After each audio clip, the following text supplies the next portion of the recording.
This small factory in the Ukrainian city of Sumy has been making metal loft furniture for European clients for the past 7 years.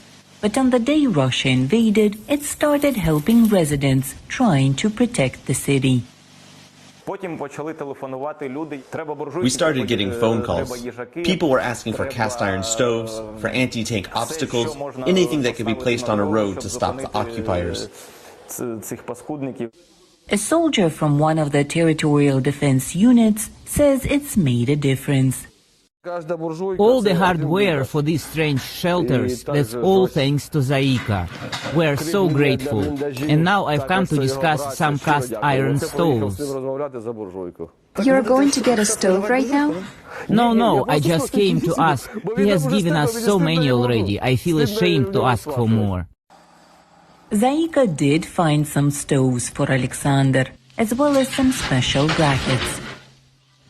Before Russia invaded Ukraine, Zaika was hoping to expand and build another workshop. He had already bought about $25,000 worth of material, but all of it was used in the first month of the war to help the territorial defense units on the front lines.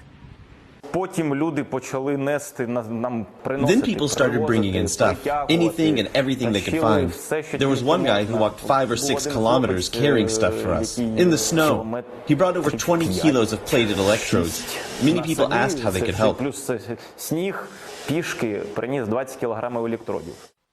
With the help of an Instagram fundraising page, Zaika and his team are also buying and transforming cars to serve military purposes. We cover the front with metal so the radiator and the engine can't get destroyed.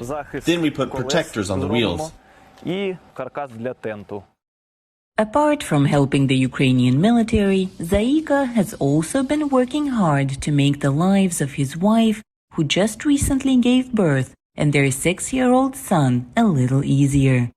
We were lucky that when she went into labor, the shelling eased up a little. There was no shelling for a couple of days. My mom said that our girl brought us some peace. That's the best thing that has happened to us, the birth of our daughter. Gentle words coming from a man who works with fire and metal. For Olena Adamenko in Sumy, Ukraine, NRI's VOA News.